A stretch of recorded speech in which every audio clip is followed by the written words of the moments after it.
ఉద్యోగాల్ని post phone చేయమంటారా? ఉద్యోగాలు ఇవ్వమంటారా? ఉద్యోగాల్ని పోస్ట్ పోన్ చేయమంటారా? ఒక దిక్కు మీరు మాట్లాడుకుంటూ కేటీఆర్ గారు 7 నెలలు అవుతుంది ఒక నోటిఫికేషన్ ఇవ్వలేదని చెప్పి మాట్లాడుతున్నారు. మరి మీ యొక్క ప్రెస్ మీట్ లోనే ఇచ్చిన నోటిఫికేషన్స్ ని పోస్ట్ పోన్ చేయమని చెప్పి మీరు చెప్తున్నారు.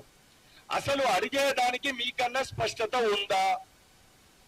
మీరు అన్నట్టు ఏ ఎగ్జామ్ ని ఏ రోజు కండక్ట్ చేయాలి, మీకు ఆ చిత్తశుద్ధి ఆ క్లారిటీ మీకన్నా ఉందా?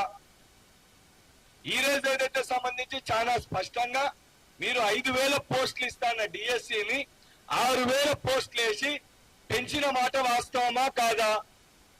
గతంలో డిఎస్సి ఉన్నప్పుడు మరొకసారి టెట్ నిర్వహించాలన్నప్పుడు ఫిబ్రవరిలో వచ్చిన డిఎస్సి నోటిఫికేషన్ ని పోస్ట్ పోన్ చేసిన మాట వాస్తవమా కాదా? లాస్ట్ టైం ఉన్న డిఎస్సి డేట్స్ లో మరొకసారి టెట్ ని నిర్వహించిన మాట వాస్తవమా కాదా? ఈ రోజు మీరు అన్న విధంగా డిఎస్సిని 2 నెలల్లో 3 నెలల్లో పోస్ట్ పోన్ చేయమంటే పోస్ట్ పోన్ చేసిన తర్వాత లీగల్ కేసులు కానీ కోర్టు కేసులు చిక్కుముళ్ళు కానీ లేకపోతే రేపు పొద్దున కొత్తగా ఇప్పుడు ఏదైతే బిఎడ్ డిఎడ్ పాస్ అయిన స్టూడెంట్స్ మరొకసారి టెట్ నిర్వహించమని వాళ్ళు డిమాండ్ చేసినా, నిర్వహించినప్పుడు ఆ కొత్తగా పాస్ అయిన వాళ్ళు మళ్ళీ మాకు చదువుకోనికి 2 నెలలు సమయం ఇవ్వాలని మళ్ళీ వాళ్ళు డిమాండ్ చేసినా, మళ్ళీ నెక్స్ట్ డేట్స్ కి మళ్ళీ 2 నెలలు పోస్ట్ పోన్ అయితే అసలు మనము డిఎస్సి నోటిఫికేషన్ ని ఇవ్వగలుగుతామా? ఈ యొక్క 11,000 ఖాళీల్ని భర్తీ చేయగలుగుతామా లేదా? ముందు దానిపైన మనం ఆలోచించుకోవాలి.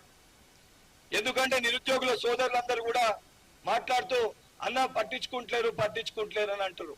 చాలా స్పష్టంగా చెప్తున్నా, నిజంగా ప్రభుత్వము పట్టించుకోకపోతే లాస్ట్ టైం ఉన్న డిఎస్సిని ఎందుకు పోస్ట్ పోన్ చేస్తుంది? ఆ ఖాళీగా ఉన్న డిఎస్సి డేట్స్ లో మళ్ళీ టెట్ ఎందుకు నిర్వహిస్తారు? నిర్వహించినాక చాలా స్పష్టంగా అకాడమిక్ ఇయర్ స్టార్ట్ అవుతుంది.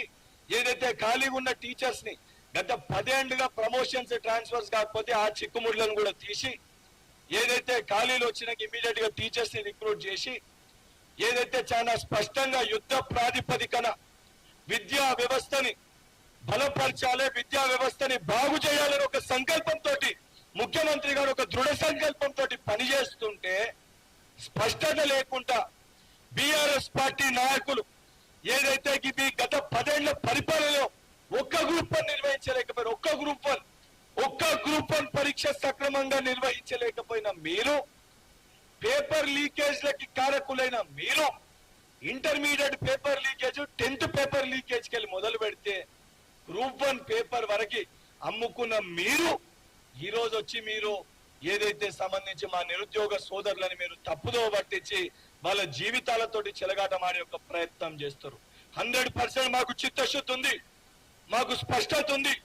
ఈ ఎగ్జామ్స్ నిర్వహించినాక ఎవరైతే స్టూడెంట్స్ కొంతమంది మాకు చదువుకోనికి సమయం సరిపోలేదని అంటుర్రో, ఎవరైతే విద్యార్థులు ఏదైతే సంబంధించి ఇంకొద్దిగా సమయం మాకు కావాలి చదువుకోనికి అని అంటుర్రో 100% ఆ స్టూడెంట్స్ అందరికి కూడా మరొక డిఎస్సిని నిర్వహించి 100% ఏదైతే ఖాళీగా ఉన్న డిఎస్సి భర్తీ ఇంకా ఖాళీగా ఉన్న టీచర్ పోస్టులు ఏవైతున్నాయో ఆ ఖాళీల్ని కూడా జాబ్ క్యాలెండర్ లో ఏదైతే అసెంబ్లీ సాక్షిగా మా ముఖ్యమంత్రి గారు చెప్పిన విధంగా అసెంబ్లీ సాక్షిగా అందరి సమక్షంలో అన్ని పార్టీల సమక్షంలో 80,000 పుస్తకాలు చదివినని చెప్పి ఏదైతే సంబంధించి ప్రతిపక్ష పార్టీ నాయకుని సలహా సూచనలు తీసుకొని వారి సలహా సూచనలు తీసుకుంటూ చాలా స్పష్టంగా